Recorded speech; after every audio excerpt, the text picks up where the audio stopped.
Typical God father of fisherman. Fisherman बहुत बड़ी community है और इतनी बड़ी कम्युनिटी का कोई एक आदमी गॉडफादर तो हो नहीं सकता जी। मैं आपकी बात का आंसर दे, मिल्क मैन हमारा हिस्सा ले लिए, लेदर मैन हमारा हिस्सा ले लिए, बहुत पहले से कहते चले आ रहे। अब तो उनकी सरकार है जी, अब उस सरकार के हम हिस्सा हैं, सरकार में कैबिनेट मंत्री हैं, केंद्र में उनकी सरकार है, प्रदेश में उनकी सरकार है। अब भी अगर उनके समाज का हिस्सा अधिकार कोई दूसरा ले रहा है तो फिर इन धिक्कार है ऐसे लोगों का मंत्री बनने। बेटियों की इज्जत लूटी जा रही है, हत्याएं हो रही हैं, तो उसको रोके ना, किसी हत्यारे को पकड़वाए ना। पुलिस उनकी है, योगी जी की सरकार है, वो तो बुलडोजर चलाने में बहुत एक्सपर्ट हैं और उसी में कैबिनेट में वो मंत्री हैं, केंद्र में इनकी सरकार है। अमित शाह जी के साथ फोटो खिंचवाते हैं, मोदी जी के साथ फोटो आती है, आप मोदी जी को, योगी जी को ये भगवान मानते हैं। तो जब सब कुछ इनके पास है तो इनके लोगों के ऊपर या इनकी हमारी कम्युनिटी के ऊपर अत्याचार हो कैसे रहा? संजय निषाद जी लगातार मछुआ समाज के आरक्षण की बात कर रहे हैं, उनको SC ST आरक्षण दिलाने के लिए उनको अनुसूचित जातियों में शामिल करने की मांग लगातार उठा रहे हैं। आज की स्थिति में क्या लगता है, कैसा अधिकार है इन लोगों को मांगने का? आवास इन लोगों ने छीन लिया, अवकाश इन लोगों ने छीन लिया, रोजी रोटी इन लोगों ने छीन लिया, हमारी बहन वीरांगना देवी की हत्या इन लोगों ने कर दी। CBI जांच का आदेश क्यों नहीं संजय निषाद कराते रहे? केंद्र सरकार, प्रदेश सरकार में इन्हीं के तो संजय निषाद का एक बेटा जो सांसद थे वो बीजेपी के सिंबल पर थे। वर्तमान में जो विधायक है चौरी चौरा से, वो बीजेपी के सिंबल पर है। डॉक्टर संजय निषाद खुद जो है MLC बीजेपी के कोटे से हैं, पार्टी चलाते हैं निषाद पार्टी, सब समाज के लोगों को निषाद पार्टी में जोड़ते हैं और खुद पूरी फैमिली बीजेपी में जुड़ी हुई है, तो पार्टी किस बात की? साथियों नमस्कार। 2027 के विधानसभा चुनाव का आगाज उत्तर प्रदेश में हो चुका है। उत्तर प्रदेश में समाजवादी पार्टी PDA की बात कर रही है, भारतीय जनता पार्टी PDA के फार्मूले को धरातल पर उतारने की कोशिश में है। और दूसरी तरफ अगर आप देखेंगे तो उसके घटक दल, चाहे वो निषाद पार्टी हो या फिर जो है सोहेल देव भारतीय समाज पार्टी हो, अपना दल हो, तमाम दल अपनी अपनी तैयारियां कर रहे हैं।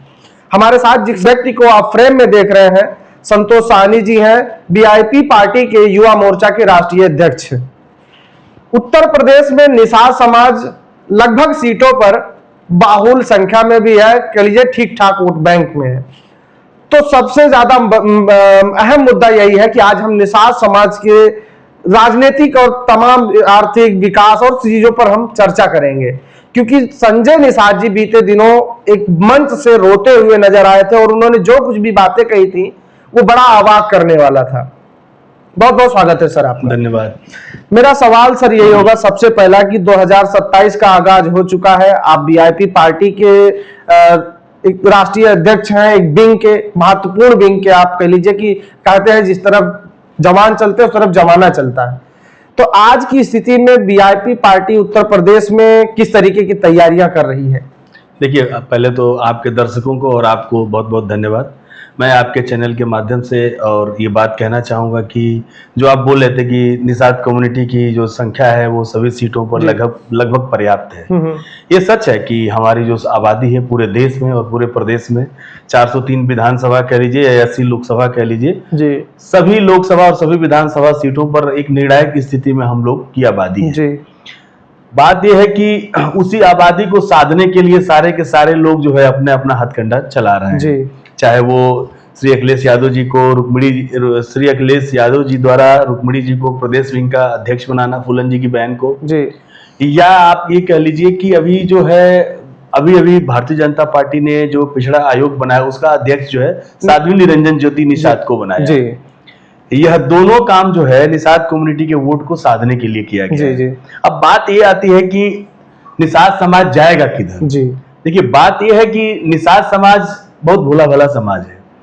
ये कारण है कि हमारा समाज, जिन लोगों ने भी हमारे समाज के हित के लिए दो शब्द अच्छे बोले और दो शब्द अच्छा मीठा शब्द बोलकर जब जब हमारे समाज को पुकारा गया, आवाज दी गई, तब तब जो है हमारा समाज उनके पीछे चल दिया जिन्होंने आवाज दी। चाहे वो संजय निषाद की बात कर लीजिए, चाहे जो भी है। हमारा समाज एक समय था कि जब वीरांगना फूलन देवी जी सांसद थी, माननीय मुलायम सिंह जी ने उनको जो है निकाला, जेल से निकाला, उनके ऊपर सारे मुकदमे खारिज कराए, खत्म कराकर और मतलब सड़क से, जंगल से और जेल से निकाल के एक तरह से समझिए कि उनको देश की सबसे बड़ी पंचायत में सदन में भेजा उन्होंने। जी जी। इस बात का हमारा समाज ऋणी भी है। जी। जब बहन वीरांगना फूलन देवी को माननीय मुलायम सिंह जी ने सदन में भेजा तो उस टाइम हमारा पूरा समाज जो है एक लामबंद तरीके से समाजवादी पार्टी का एक बड़ा हिस्सा बन गया था, वोट बन गया था, और हम लोग उनके पीछे भी रहे। जी। आज के डेट में हम लोगों को बड़ा कंफ्यूजन, समाज में बड़ा कंफ्यूज है समाज हमारा जी, कि किसके साथ जाना जाएगा, किसके साथ नहीं जाएगा। क्योंकि हमारे समाज के लोग जो है, भारतीय जनता पार्टी ने उनको राम सखा, निषाद राज को राम सखा करके जो है जी, जी, और बहुत साधा। उसमें कुछ हमारे समाज के गलत नेता, गलत का मतलब है कि जो लालची नेता कह सकते हैं जी, जैसे डॉक्टर संजय कुमार निषाद जी हैं, उन्होंने अपने बच्चों को सेटल करने के लालच में कह लीजिए, या पैसे के लालच में, या परिवार को सेटल करने के लालच में भाजपा में चले गए और वो जाकर बीजेपी में बैठ गए। अब समस्या ये है कि इस कंडीशन में आज संजय निषाद जो कर रहे थे वो कर चुके हैं जी। आज के समय में मैं आपको एकदम इस बात से स्पष्ट कहना चाहूंगा कि हमारी बिरादरी का कोई भी एक नेता अगर पूरे देश में सर्वमान्य नेता है तो वो केवल और केवल सन ऑफ मल्ला मुकेश सहनी जी हैं। और मैं ये बात इसलिए नहीं कह रहा हूं कि मैं उनकी पार्टी से हूं, मैं यह बात इसलिए भी कह रहा हूं कि आप एक जनरल सर्वे करिए। आप चूंकि एक रिपोर्टर है, उत्तर प्रदेश की धरती से आते हैं, पूर्वांचल में हम लोगों की संख्या है, आप कभी एक जमीन पर सर्वे करेंगे, निषाद कम्युनिटी में जाएंगे तो अगर आप 10 लोगों से मिलेंगे, जनरल 10 लोगों से, तो उसमें 8 आदमी ऐसा होगा जो बोलेगा कि मैं मुकेश सहनी जी की विचारधारा से बहुत प्रभावित हूं, मुझे उनकी बातें बहुत अच्छी लगती हैं और मैं उनका सपोर्टर हूं। 2 आदमी या तो किसी पार्टी का होगा या किसी दल का होगा, या मतलब जो भी रीजन हो, 2 आदमी हटेगा जी। तो हमारा एक अधिक से अधिक संख्या हमारे समाज का जो है, हमारी आबादी जो है का एक बड़ा भाग जो है श्री सन ऑफ मल्ला मुकेश सहनी जी के साथ है जी। अब एक बात आपने कहा कि 2027 के चुनाव को लेकर तैयारी क्या है जी। तो हमारी तैयारी ये है कि अभी हम लोगों ने 25 तारीख को, अभी जस्ट जो अभी 25 तारीख बीता है, आज के 7-8 दिन पहले जी, हम लोगों ने बनारस में एक मीटिंग रखी और वो एक उत्तर प्रदेश के कार्यकर्ताओं की नहीं बल्कि कोर कमेटी की बैठक थी जी।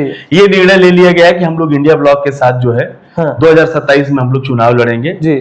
और बहुत जल्दी जो है हमारे नेता श्री सन ऑफ मल्ला मुकेश सहनी जी लखनऊ में प्रेस कॉन्फ्रेंस करके इन सब चीजों को क्लियर भी कर देंगे जी। दूसरा सवाल ये है, और बहुत महत्वपूर्ण सवाल है, क्योंकि जो निषाद कम्युनिटी है, अभी आपने ही अब कहा कि बहुत भोली भाली कम्युनिटी है, थोड़ा शिक्षा से भी कहीं ना कहीं वंचित है, विकास से वंचित है।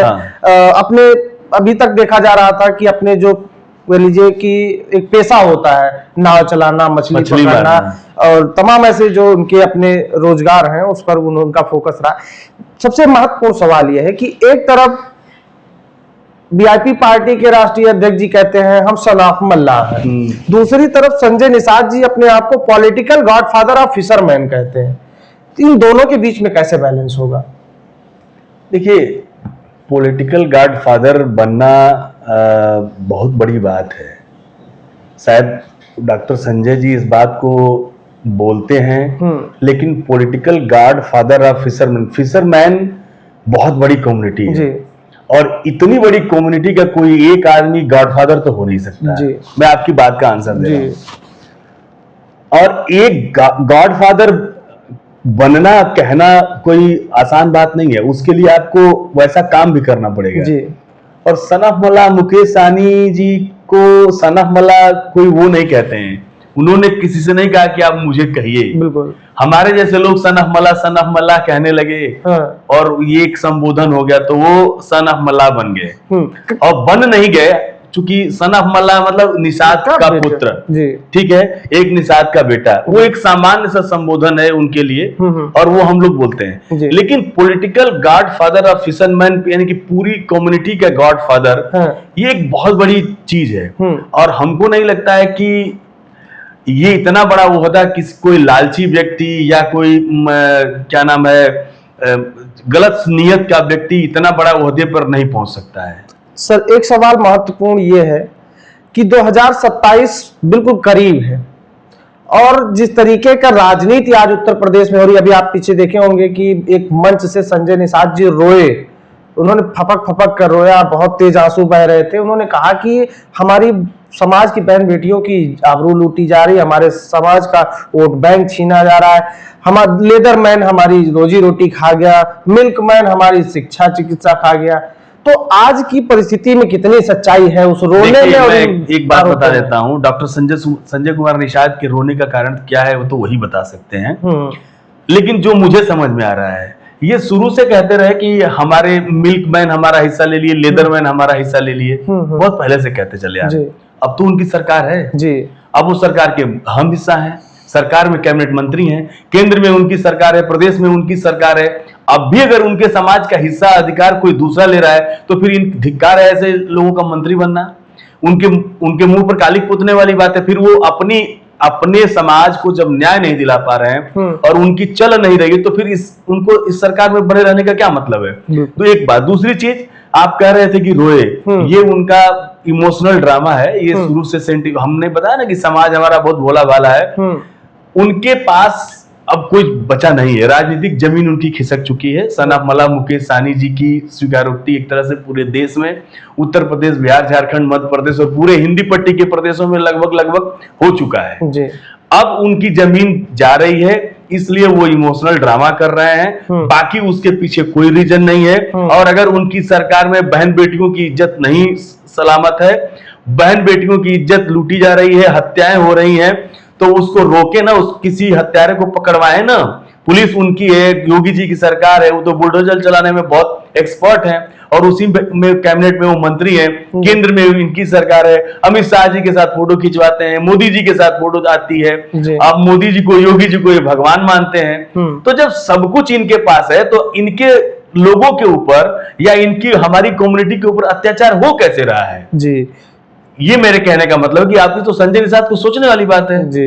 अब एक सवाल ये है कि उत्तर प्रदेश में आप इंडिया ब्लॉक के साथ जा रहे हैं, संजय निषाद जी कह लीजिए एनडीए के साथ जा रहे हैं। दोनों में विरोधाभास ये है कि दोनों एक ही कम्युनिटी के लोग हैं, दोनों कम्युनिटी बटेगी तो कितनी मजबूती मिलेगी? देखिए, मैं आपको एक चीज बता देता हूं, इसमें हमारे समाज में कोई कंफ्यूजन नहीं है कि हमको कहाँ रहना है, कहाँ वोट करना है। मैं अपने समाज की मतलब हालात को समझता हूं। और देखिए, एक चीज आप बताइए, आप खुद सोचिए, आप भी वोटर हैं, मैं भी वोटर हूं और तमाम जनता वोटर है। हम सब लोग अपने मताधिकार का प्रयोग करते हैं अपने अधिकार के लिए, अपनी सुरक्षा के लिए, शिक्षा के लिए, रोजगार के लिए वोट करते हैं। ठीक? हमारा रोजगार क्या था? खनन का, मछली का पट्टा, मोरंग निकालने का पट्टा, बालू निकालने का पट्टा हमारा रोजगार था, मछली मारने का हमारा रोजगार था। उसको सुरक्षित किया था समाजवादी पार्टी और स्वर्गीय मुलायम सिंह यादव जी ने कि जो भी मिलेगा, जब भी मिलेगा, वो निषाद कम्युनिटी को मिलेगा। उसको किसने खत्म कर दिया? किसने खत्म कर दिया? उसको खत्म कर दिया भाजपा सरकार ने। खनन में जो 9A रूल आता है उसको हटा करके वो सबके लिए, जो निषादों के लिए रिजर्व था काम, कि नाव ये चलाएंगे, बालू ये निकालेंगे, मछली ये मारेंगे, बेचेंगे, ये मुलायम सिंह यादव जी ने, स्वर्गीय मुलायम सिंह साहब ने इसको सुरक्षित किया था, रिजर्व किया था। इसको भारतीय जनता पार्टी ने आकर खत्म कर दिया। अब बताइए, जिससे रोजगार सरकार, अगर भारतीय जनता पार्टी ने हमारे समाज का रोजगार छीन लिया तो किस आधार पर भारतीय जनता पार्टी को हम वोट करेंगे? एक बार हमारे को मछुआ आवास मिलता था, वो भी पिछली सरकार समाजवादी पार्टी की देन थी। उसमें 1,65,000 से 1,95,000 की राशि आती थी और उस मछुआ आवास को सिर्फ और सिर्फ निषाद कम्युनिटी को मिलता था। अब वो आवास भी किसने खत्म कर दिया? भारतीय जनता पार्टी ने खत्म कर दिया। जब हमारा घर छीन लोगे तुम, तो हम किस आधार पर भारतीय जनता पार्टी को वोट करेंगे? 2 बार। तीसरी बात, हमको एक बात बताइए कि हमारे को निषाद जयंती की, अभी 5 अप्रैल आ रहा है, निषाद जयंती का अवकाश मिलता था। निषाद जयंती का अवकाश पर हम हर जिले में, हर गांव में जो है निषाद राज की फोटो लगाकर और उनकी जयंती मनाते थे। पूरे प्रदेश में अवकाश होता था, लोगों को ये पता चलता था कि हाँ, ये अवकाश किस लिए मनाया जा रहा है, और सब लोग निषाद राज की जयंती मनाते थे। उस अवकाश को समाजवादी पार्टी ने दे दिया था और भारतीय जनता पार्टी ने खत्म कर लिया। हम क्यों जाएंगे भारतीय जनता पार्टी को वोट करने? 3 बात। चौथी मुद्दे पर मैं आता हूं, किसी की बहन बेटी की ऊपर बुरी नजर रखने वाला व्यक्ति अगर है तो वो सामाजिक रूप से बहुत गलत आदमी है, वो दोषी है। और किसी बहन की हत्या करने वाला बहुत बड़ा अपराधी है। हमारी बहन वीरांगना फूलन देवी का हत्यारा समाजवादी पार्टी की सरकार में जिस जिस बहन वीरांगना फूलन देवी को सम्मान दिया गया था, सदन तक पहुंचाया गया था, इसी दिल्ली के पॉश इलाके में शेर सिंह राणा नाम का व्यक्ति जो है भारतीय जनता पार्टी की इशारे पर हत्या कर देता है। और वही शेर सिंह राणा आज भी भारतीय जनता पार्टी की गोद में बैठा है और हिंदू युवा हृदय सम्राट बनकर और बीजेपी में घूम रहा है। किस आधार पर भाजपा को हमारा समाज वोट करेगा? अगर ये सारी बातें भारतीय जनता पार्टी के खिलाफ हम जाके कहें, जो इनके कारनामे हैं हमारे समाज के खिलाफ जो इन्होंने काम किए हैं, अगर ये हम जनता में जाकर बहें, किस आधार पर निषाद समाज का वोट मांगेंगे? और किस आधार पर बीजेपी का कोई नेता निषाद बस्ती में जाके वोट मांगेगा? कोई अधिकार है इन लोगों को मांगने का? आवास इन लोगों ने छीन लिया, अवकाश इन लोगों ने छीन लिया, रोजी रोटी इन लोगों ने छीन लिया, हमारी बहन वीरांगना देवी की हत्या इन लोगों ने कर दी। सीबीआई जांच का आदेश क्यों नहीं संजय निषाद कराते रहे? केंद्र सरकार प्रदेश सरकार में इन्हीं की तो सत्ता है, सदन में बोल रहे थे। सीबीआई जांच का आदेश करा देते, सीबीआई का जांच का आदेश करा दे। उनकी हिम्मत नहीं है। जिस शेर सिंह राणा ने फूलन देवी जी को मारा, उस शेर सिंह राणा के सामने डॉक्टर संजय निषाद सीधे पैर पर खड़े नहीं हो सकते। सीबीआई जांच के प्रस्ताव की बात अलग छोड़ दीजिए जी। अब सबसे महत्वपूर्ण सवाल यह है कि संजय निषाद जी लगातार मछुआ समाज के आरक्षण की बात कर रहे हैं। उनको SC ST आरक्षण दिलाने के लिए उनको अनुसूचित जातियों में शामिल करने की मांग लगातार उठा रहे हैं। आज की स्थिति में क्या लगता है, कैसा? मैं आपको चार बात बताया, 2 बात और मैं बता दे रहा हूं आपको। संजय निषाद जी आरक्षण की बात सिर्फ जो है जब सरकार में का कार्यकाल खत्म होता है, सरकार में जाना होता है, तब वो बात करते हैं। अब इस पर भी मैं बात कर रहा हूं आपको। इनकी सरकार है, केंद्र में इनकी सरकार है, प्रदेश में इनकी सरकार है। आपको पता है, इतिहास उठाकर देखिएगा, 2 बार जो है अनुसूचित जाति में हम लोगों को अनुसूचित जाति का दर्जा देने के लिए उत्तर प्रदेश से केंद्र सरकार को 2 बार प्रस्ताव गया जी। और दोनों बार प्रस्ताव समाजवादी पार्टी की सरकार में गया। एक बार स्वर्गीय मुलायम सिंह यादव जी के कार्यकाल में गया और एक बार श्री अखिलेश यादव जी के सरकार में गया था जी। इनकी तो सरकार है, केंद्र में भी और प्रदेश में भी है। क्यों नहीं ये प्रस्ताव भिजवा दे रहे हैं? प्रस्ताव तो भिजवाते हैं आप। आरक्षण ऐसे कैसे मिलेगा? एक संवैधानिक प्रक्रिया है कि प्रदेश सरकार जो है यह प्रस्ताव केंद्र सरकार को भेजती है, केंद्र सरकार उस पर कानून बनाती है और एक कम्युनिटी से निकाल के दूसरे कम्युनिटी में दर्ज करती है जी। ये हमारा समाज जब जानेगा तो संजय निषाद के ऊपर थूकेगा नहीं कि तुम किसको गुमराह कर रहे हो भाई, कि हमको आरक्षण चाहिए। तुम किसके लिए रो रहे हो? सरकार में तुम हो, तुम भेजो ना प्रस्ताव भाई, प्रस्ताव तो पारित कराओ। आप प्रदेश सरकार जब केंद्र सरकार को कोई प्रस्ताव भेजेगी ही नहीं तो केंद्र सरकार किस आधार पर आपको किसी एक कम्युनिटी से निकाल के दूसरी कम्युनिटी में डालेगी जी। ये चीज तो डॉक्टर संजय को कहना चाहिए ना, करना चाहिए ना। डॉक्टर संजय निषाद या कोई भी नेता, चाहे हम भी रहेंगे, कल को अगर यही हरकत हम भी करेंगे तो हमारे खिलाफ भी लोग बोलेंगे। बिल्कुल, और ये नहीं करना चाहिए इनको। समाज को गुमराह किया जाए, बिल्कुल समाज को गुमराह कर रहे हैं। वो अपने बेटों को सेटल करने के चक्कर में पड़े हुए हैं। एक बेटा इसको सांसद बनाया, अभी वो हार गया चुनाव, एक विधायक है। तीसरी बात, निषाद पार्टी की बात आप करते हैं, मैं आपको कंप्लीट कर देता हूं। डॉक्टर संजय निषाद का एक बेटा जो सांसद थे वो बीजेपी के सिंबल पर थे।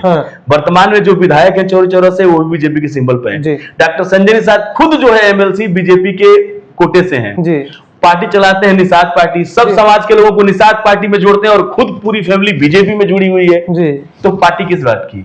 पार्टी नहीं, प्राइवेट लिमिटेड कंपनी है।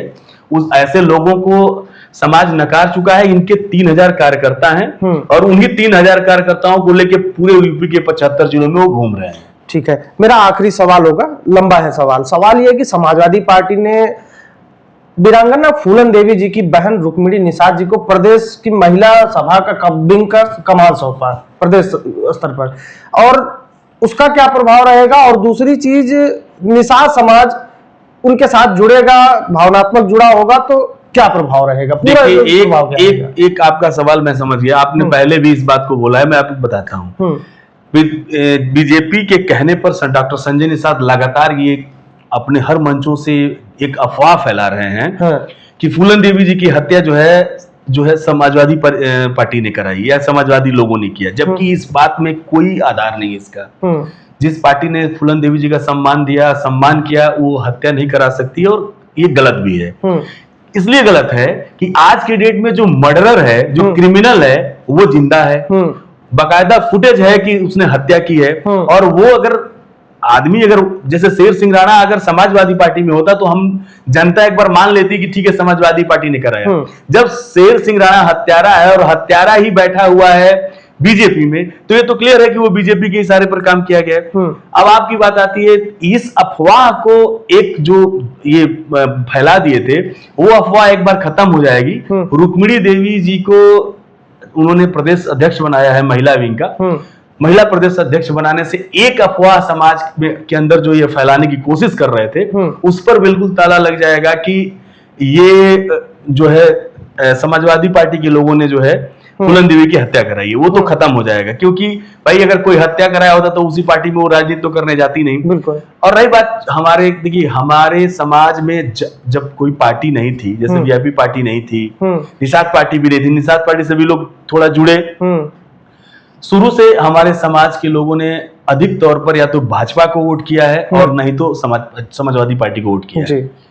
लेकिन बीजेपी को के तरफ से सबका मोह भंग हो चुका है। तो एक इनके आने से समाजवादी पार्टी में निषाद वोटर का रुझान थोड़ा अधिक होगा और पहले से वो है सपा में लोग।